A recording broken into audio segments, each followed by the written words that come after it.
Hey y'all, and welcome back to Friend. Let's talk about it. I'm your girl Shauna Marie, and today we have an amazing guest with us. This is Markeda. Say hey, Hey Markeda. y'all. Yes. So today we are talking about something. I don't know if you would consider a little heavy. It can be for some people. It can Yeah. definitely be a little heavy. Whatever you choose to share. But oh, so me and Markeda, we actually went to real estate school We together, and did. that's I don't even know how we started. I think I started sitting by you. We started sitting together. And we started talking and we both friendly, so So it just kind of went from so it there. just went from there. Yeah, and I Yeah. still got our picture. I should like put it in there. Like Oh, when you we, because we should. graduated at the same time, We and I sure got our did. photo. Yeah. That's so Aw. cute. And we're at the same brokerage. Yep. Yeah, so that's how I know her. That's so cool. It's been great. Such a sweet person. I love her. Love her. She's so sweet. All right.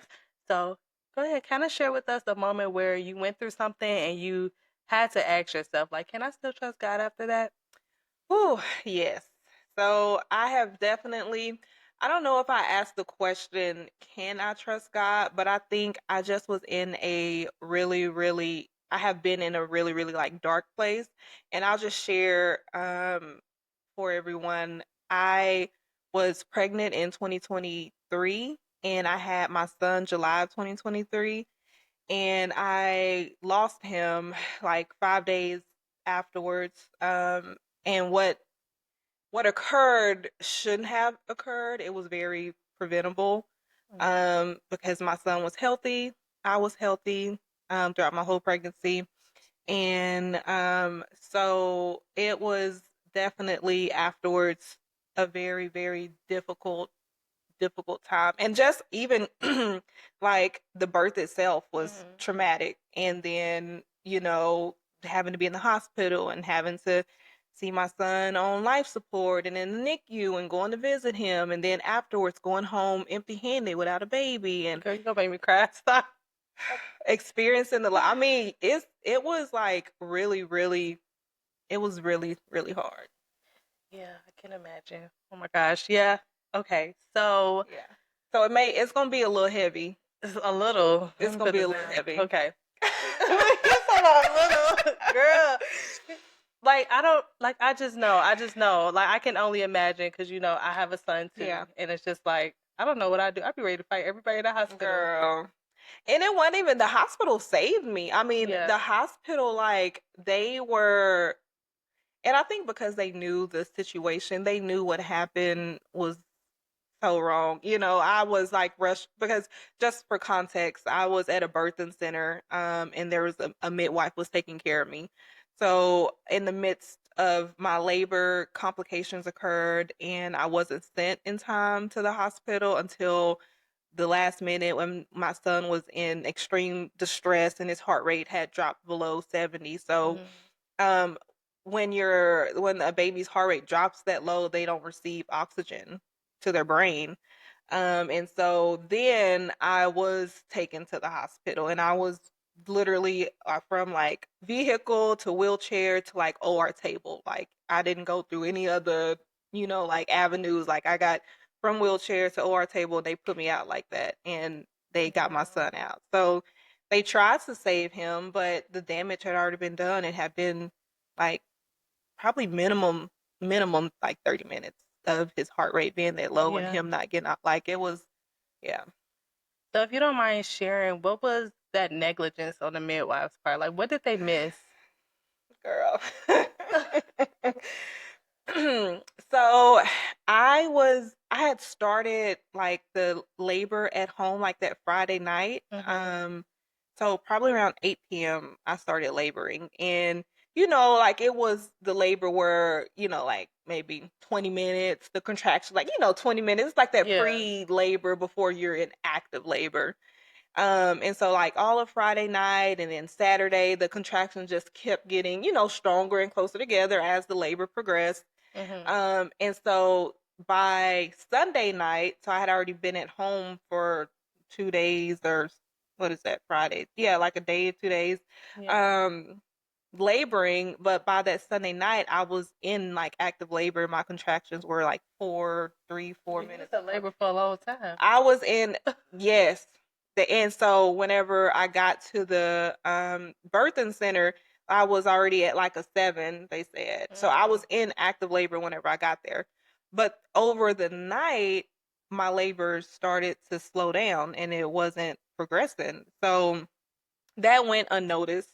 They didn't address that because you don't go from, if you're in active labor, it should continue to progress till the baby comes out, right? Yeah. But it started slowing down. Like my contractions became very like sporadic. So like they went from being 3 minutes apart to being 10 minutes again, sometimes 15, sometimes 20. And then I was also later like towards throughout the night, I was also leaking meconium, which we know like that's also a sign of like fetal distress. So Yeah. those were like the two main things that I should have been sent to the hospital whenever they started throughout the night and even onto Monday morning, but I wasn't. And so I stayed there because I trusted the midwife that she knew what she was doing. Yeah. And whenever I did ask about the meconium, she told me that she wasn't concerned about it. Yeah. I would call Until 911 myself. until it was a dark, she said until it was a dark green because it was like a mustard yellow, and she said that she wasn't concerned until it was like she pointed to my friend's pants and was like until it's like a dark green. And I'm like, this is my first baby, like I've Yeah. never experienced this before. I am a nurse, but I'm an ER nurse. I save people from heart attacks, strokes, trauma, like I don't deliver babies. Yeah, so I was still there, and then around like 4 p.m. this on Monday, July 3rd. So she did some invasive thing, and that's what ultimately caused my son's heart rate to drop. So Wow. so yeah, so it was definitely negligence and it definitely was preventable and it shouldn't have happened. Wow. That's so crazy, and I'm so sorry you went through Yeah, that. thank you. I'm trying not to get emotional. It's okay, let it out, girl. Sometimes you gotta let it out. So I'm just curious, like, what was your mindset around that time? Like, what was going through your mind? So so I can tell you, like, I remember like vividly whenever they were pushing me in the wheelchair at the hospital and I didn't feel him move anymore. I wasn't having contractions. And I knew like then I was like, man, this is not good, you know? And then afterwards, while I was in the hospital, he was in NICU. I was still in like the postpartum. And like almost immediately, like the day after, I was like, wait, how did this happen? Like that was my first question. Like, what in the world? Like, is this real right now? Like, what just happened? And I started like doing digging on like the midwife and on different stuff because I'm like, there's no way that I have a healthy 9 months of pregnancy, a healthy son of pregnancy. It's okay, girl. Go ahead. A healthy son of pregnancy, and I mean, yeah, a healthy son during my pregnancy, and then all of a sudden during labor, like this happens. So my mindset during that time was like just trying to figure out what in the like what just happened. And I mean, I was optimistic that he would improve, but a part of me also, because I am a nurse and I do understand the process, that they were doing in the NICU, and I'm like, I don't know, it's just, I just tried to keep hope, but then I was also realistic with myself. So that was during the hospital, and then I mean afterwards, my mindset was I don't I don't know what my mindset was after that. I just was I don't know disbelief. It was surreal. Um, Did the midwife ever speak to you or come to you and apologize or? That's a whole story. No. Okay, that's the short answer. She did not. She sent me a text message, like a couple days later and was like, You and Malik are in our prayers, or we're thinking, how are you? Or I don't know, some like BS text message. And then I think they may have sent me like a text message maybe a week later. I don't even think they did that. I know for sure it was that one message that week, I remember. Mhm. But I haven't seen her since. I haven't talked to her since.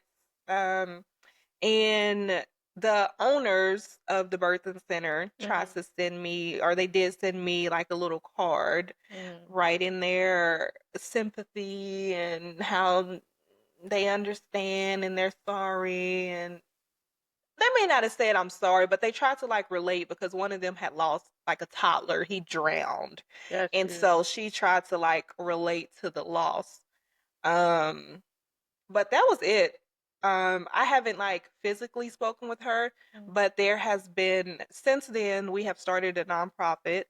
Um, and myself and two other women who were also at the birthing center.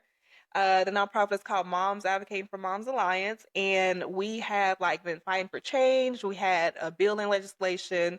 We've spoken on a podcast about our births. But we've been very, very active since we like got together. And get this,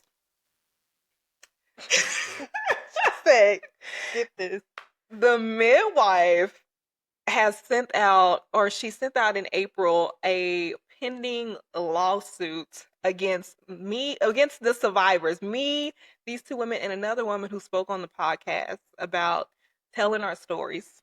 Yes, yes, girl. Yes. That is crazy. So no accountability. No, Maybe it was real sympathy, but in my mind, I'm hearing fake sympathy. it was fake. It's almost like they kind of saved their behinds because it's just like we have to do something, just 1000%.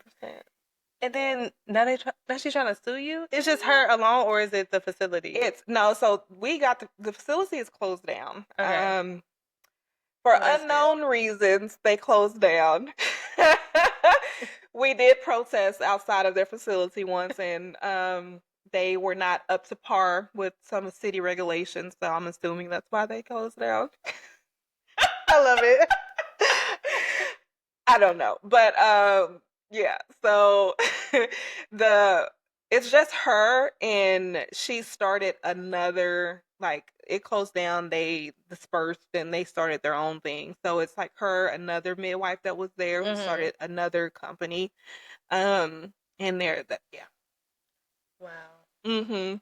that's so crazy. Yeah, it is I'm like crazy. in disbelief myself because that is insane. It Like is. you negligence on your part. There's no accountability. Now you have the audacity to try to sue. Girl.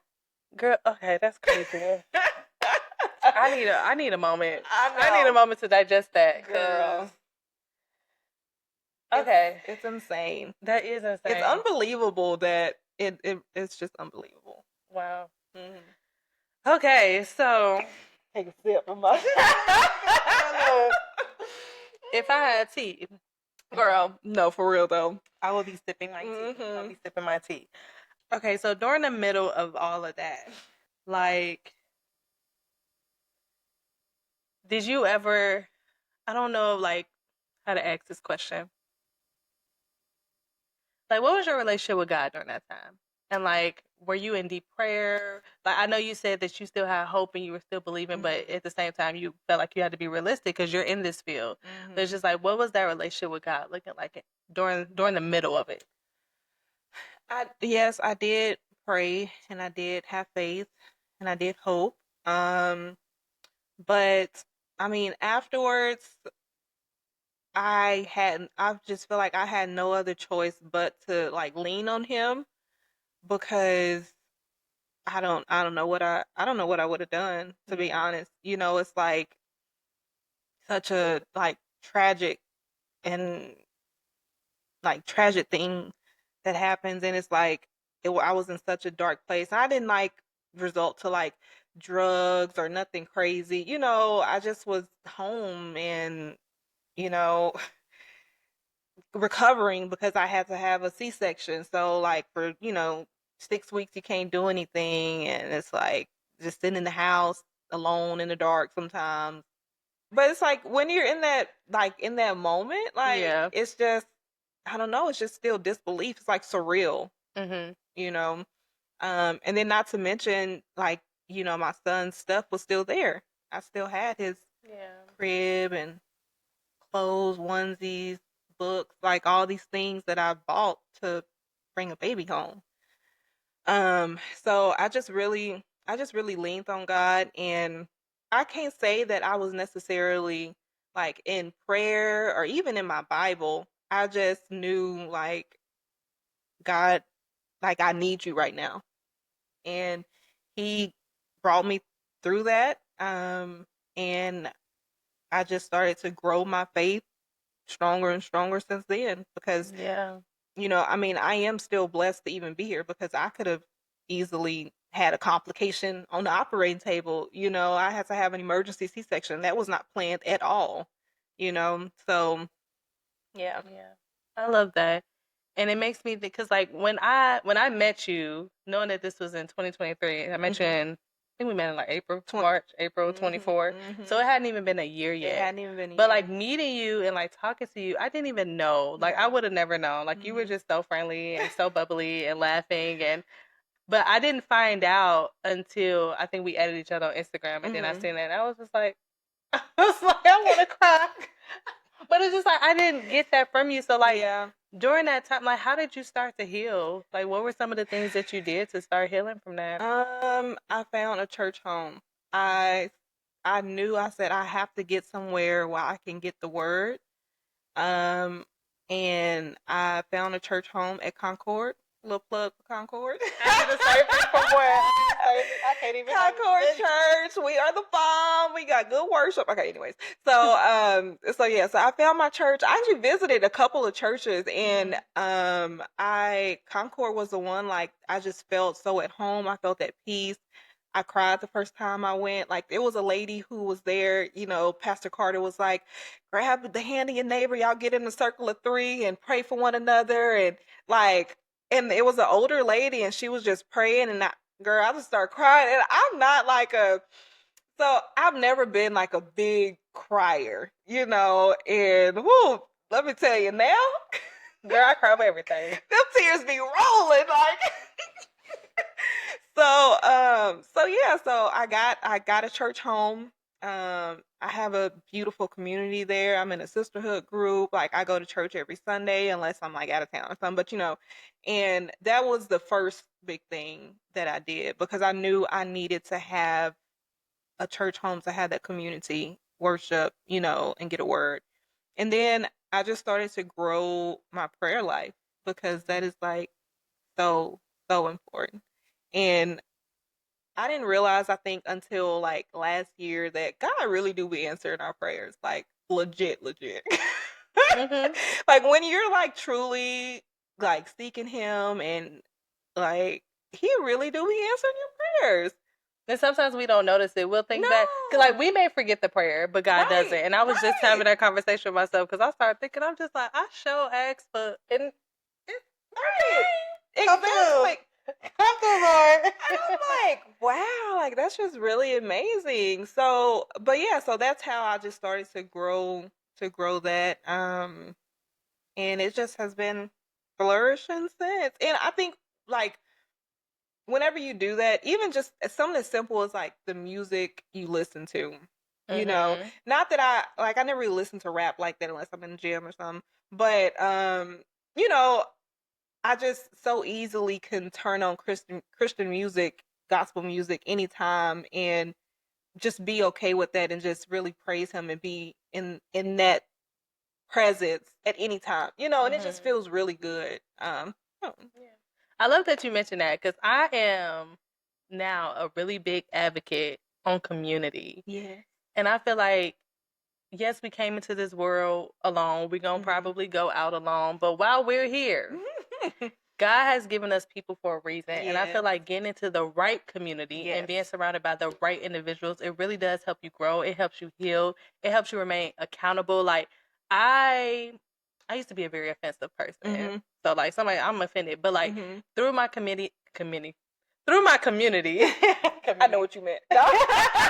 through my community, I have learned like what soft correction is, and it's just Mhm. like it does not have to be rude. It does not Right. have to be harsh. Like Right. this is coming from love. It's just like Exactly. I just need to learn how to like receive that well, and I'm just like I've grown so much through Yeah. community. So you mentioning that, like I be telling people, get in a small group, get in Yes. community, go outside, go meet Yes. For people, real. the right people. The right people. Because that Emphasis. matter. That It does. especially if you're if you're a Christian woman or a believer, like you want to make sure you surrounding yourself with similar women.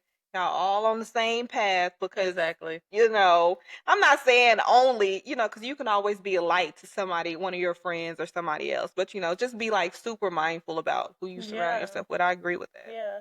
I was like, because of course I have people in my life that I grew up with that's not 100% in the Right. church, but I also have my church community. But Mm-hmm. I just know that that church community and being in the word and praying, that keeps me strong. So like, Yes. even if somebody tried to lead me astray, it's just like, nah. Nah. Facts. Facts. Nah. Nah. Faith too strong over here, baby. Like Too strong. too strong. Exactly. But yes, I love that you mentioned that. So thank Yeah. you. I also know, another thing I noticed, I know that the gym is really Ooh. important to you as well. Mhm. So Yes. The gym, I feel like God and the gym was the two things that like listen, because the gym is like a safe place for me. Not only do, obviously the result I end up looking like I work out or decent or whatever. But like it is, it's like a safe place, like to just go lift a little heavy weights, do some squats, do some cardio, and like, you feel girl, good. feel good. I'm like, oh, I feel accomplished today. Yeah. But yeah, it is. It's a major thing. It's really a lifestyle, though. Yeah. I even found that in the gym as well. Like I Mhm. love when I do go. I love it. But okay, so like today, how do you Mhm. feel? Like how do you feel like you have grown from that situation? Like Mhm. where's your mind now? Like Mhm. who are you today? Who am I today? I'm definitely a different person. I feel like. I feel like grief is. I heard somebody say like grief is love with no place to go, Mhm. and it is. It is like my heart like aches like every day. You know. Um, and that's just really hard. But like I just lean into God and I just continue to pray, give him all the glory, and I just try to be an example of his goodness and his grace and his mercy, because he gives that to us. Yeah. Um, so so yeah, I think now, I'm always gonna have that. I feel like I'm always gonna have like that pain or that hurt. I don't think that's ever gonna go away. Like when you experience that kind of loss. Um, but that can help me relate to somebody else who may need help. You know, I've had women reach out to me who have also like lost their baby, and if you have never experienced that before, you don't really know that feeling. So I think that that is one thing that I have gotten from that, and then also, um, with our nonprofit, that is like that has been something I never expected that I was going to do. Like I just knew afterwards, I was like, I have got to make sure this don't happen again. That Yeah. was my thought. I was like, this cannot happen to another person. And whenever Kristen, she's one of the other founders, and Amanda's the other founder, um, she's seen I left a Google review like 2 months after it happened because I was like still like angry, like in Yeah. disbelief, and I'm like, people got to know this. And she's seen my review, and she had created. Then after that, she created like a survivors Facebook group, for women who particularly suffered from this birthing center, and it's quite a few of us in there. There's like Wow. 40 people. That's too many. Exactly. So, exactly. So yeah, so that has really been a blessing because it's helped me, I feel like, kind of open up and just be a little more vulnerable because I don't talk, like I don't really talk about it You know, I've always been kind of a private person, and this has, I like, if somebody asks or if it's something related to that, I speak up and I'm like, hey, like this is what happened, like this is what we're fighting for, you know. So the nonprofit has been a unexpected, beautiful blessing.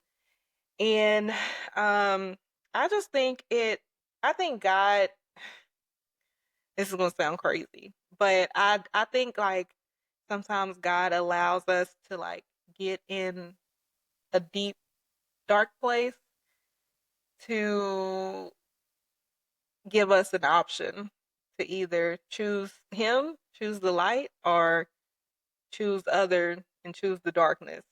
And I think whenever I was in that place and I chose him, it's just been a continuous like growth and upward path since then. So yeah. Oh, I love that. That makes me so happy to hear. And And it's not that like I was choosing bad before that. I've always been a believer, but never like to this. I feel like my heart, my mind, my soul, like like actively like seeking him to like yeah. learn his word, to understand him, you know, to be more intentional with the way that I move, the people I surround myself with, just the things that I do. Like it's just different than, you know, what it was before. And so that's like where I am now. Yeah. Yeah. I love that. Yeah. And you mentioned you would have never thought you'd be doing this, like with the nonprofit. No. Yeah. And it makes me think about my pastor. He created a master class for people Mhm. who aren't sure of what their purpose is. So he was Mhm. like, okay, I'll help you. And I started watching that. I haven't finished that. Mhm. But I know at the beginning it talks about what are your pain points? Like what are things that you have gone through? He was like, I'm talking about balled up, Yeah. blanket overhead, don't want to come out in the dark. And you talking about me? No. I'm like, dang, you ain't turned on the light.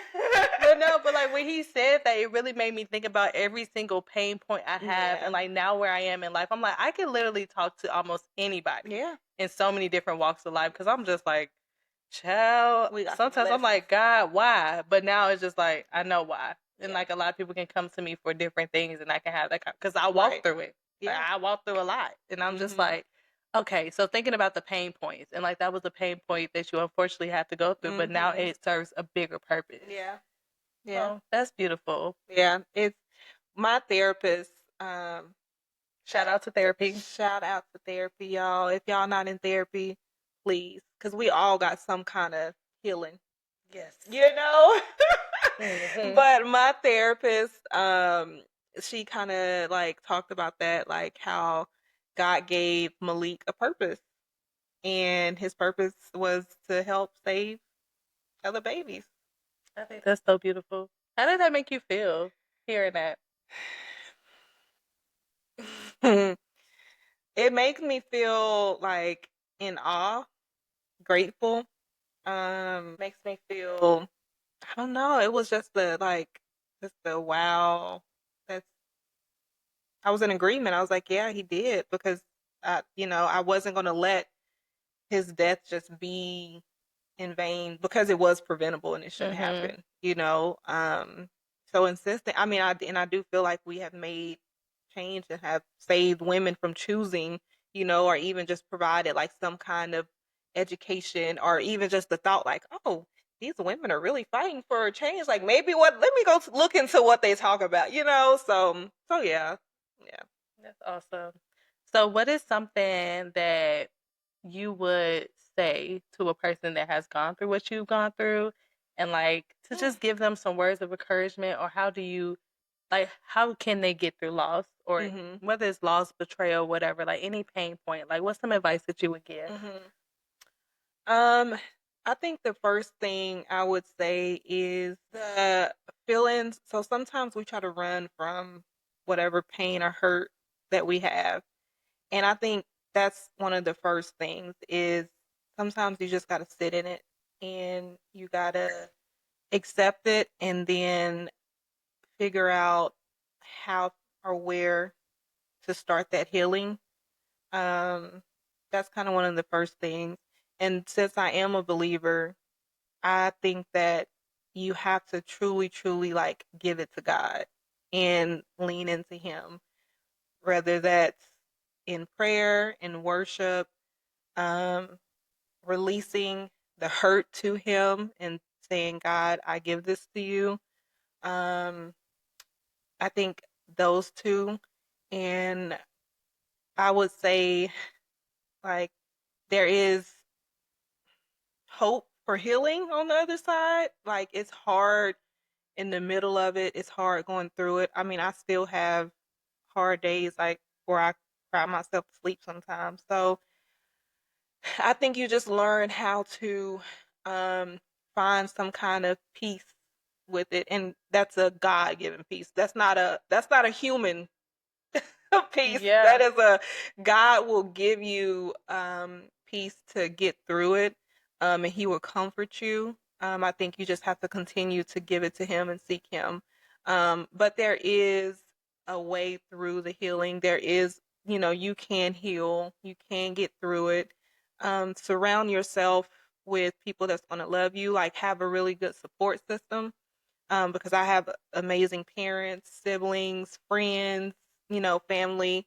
Um, so I think just leaning into your support system, don't be afraid to ask for help, because I used to be one of them people who didn't ask for stuff. Oh, I can do it. I'm okay, whatever. And No, like, I'm okay with the the hyper the independence. hyper independence, and I actually read something the other day, and it was like, grief has taught me to live soft. And you do, and you learn how to. I am not I am not hyper independent no more. I'm not She in, said, "Help me, please." I am not an independent woman. No. No, for real. I am a soft woman. Help I me. am not an independent woman. I'm like, I ask for help. If when people ask how I'm doing, I don't be like, oh, I'm good, I'm great. That used to be me. I'm like, today was kind of hard, but I'm all right though. I'm gonna make it through. I think Yeah. just being like real and being real with yourself, and like, um, what's the word I'm looking for? Like, addressing those feelings. I'm looking for affirming those feelings, maybe, is the word I'm looking for, I because don't it's know. it's like we feel it, but for me personally, like, I would feel something. Validating. Yeah, that's the word I'm looking, like, validate those Yeah. Okay. feelings, and don't just ignore it, because whenever you ignore them and you push them to the back, then now it's just another thing just balled up back there, and it's just there, and you haven't addressed it at all, and Yeah. then it just starts building on top of each other. So that's another thing. Baby, live soft. Yes. It's okay. I love that. Yeah. Soft life. Soft life. All the Hard way wig, around. soft life. Not the hard wig. I can't. I cannot. I get it. I'm kidding. I'm kidding. Your wig does not have to be hard to live a soft life, guys. It's okay. Oh my But goodness. no, thank That you is so much funny. for sharing that, girl. I love it. Yes. Yes. Tell the people how they can support you Mhm. and Malik's Law. Yeah. So Malik's Law unfortunately didn't make it this session, but next session, 2027, we definitely gonna be back. But our nonprofit is Moms Advocating for Moms Alliance, and you can find it on like Instagram and Facebook, and our website is mamadfw.org. And then my personal page is Markeda Simone. That's me. And I just promote a lot of like health, fitness. That's always been like my thing, is like fitness and health and all of that. So Yeah, I'll drop it yeah. all. I'll drop all the links. I'll drop your Yeah. tag, everything, so that Mhm. people can connect with you and Thank support. you. Yes. We got some fun merch just dropping next. Well, we'll We'll have some merch on the website. No. coming soon. Coming I soon. can't. Very I soon. can't. I know. But you know what? One thing I did want to add was, because I had wrote it down in my notes that I wanted to say that I learned just in this process of healing was, God want us to bring everything to Him, like all of our decisions. Is one Yeah. thing that I learned. Like, there's nothing too small to go to God for. Nothing. You know?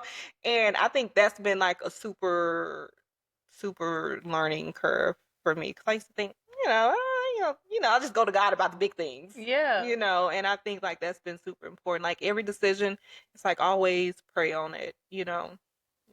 Yeah. Mm-hmm. Like, Lord, should I go to this gas station to put gas in my car? Or is there a better one? I just need to ask. I'm just saying, you said anything.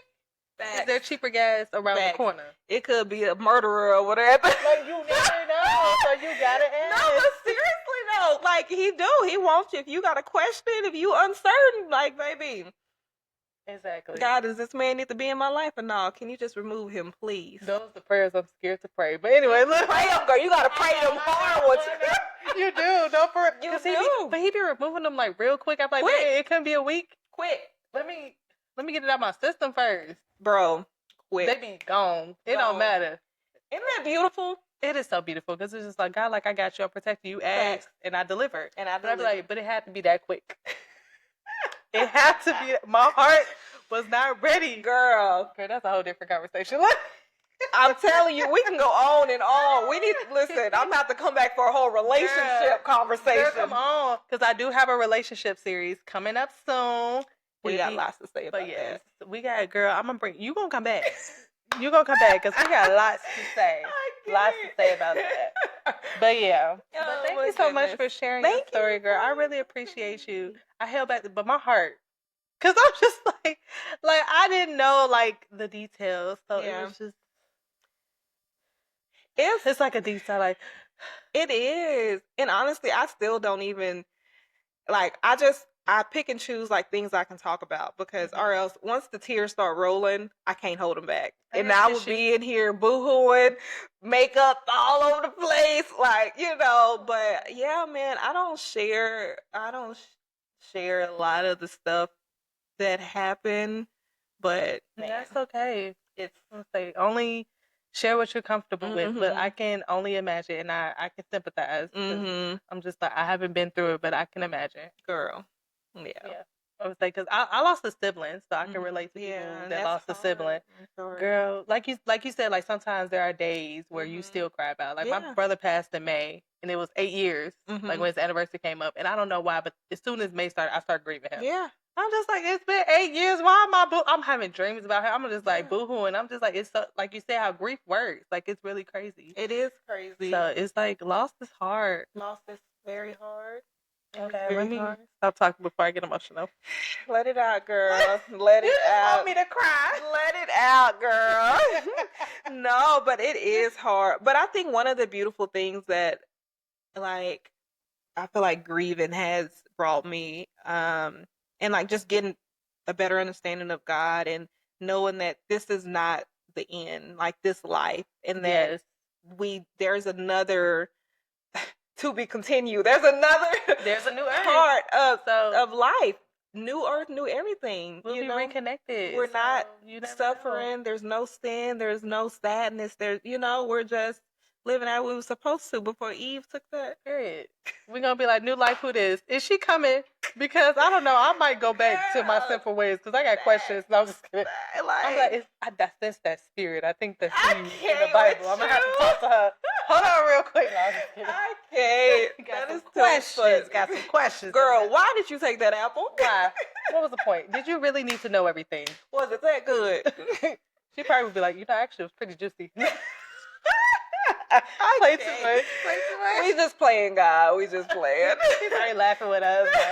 He was like, well, all the fruit was good. He made it. Oh, Lord have mercy. That is too funny. That's so funny. But, okay, y'all, let's get into this rooted reflection. So, my rooted reflection prompt that I have is usually like a journal entry. So, you guys can journal it. You can sit with it. You can just think about it. Drop it in the comments, whatever you want to do. But the entry I have for you today is, where have you stopped trusting God? Not out of rebellion, but out of heartbreak. What would it look like to open that place back up to Him gently today? And then a scripture I want you all to remember. One of my favorite scriptures because I'm always heartbroken by something. Just saying. Just being real. Your girl, so sensitive. Like, girl. So, the scripture I have is Psalm 34:18, which reminds us that the Lord is near the brokenhearted and saves the crushed in spirit. Amen. Yes. I appreciate you so much for coming on again. And that's a wrap. Thank you for having me and thinking Of of me, course. inviting me to share my little input. Tell me, look, girl, that was a big input. Talking about little, that was a big one. You did your big one with that. Thank you so much for sharing. But all right, y'all. Until next time, make sure you like, you comment, you subscribe, you hit that notification button so you don't miss anything. Until next week, I'll see you then. Stay rooted, stay real, and stay close to Him. Bye, y'all. Bye.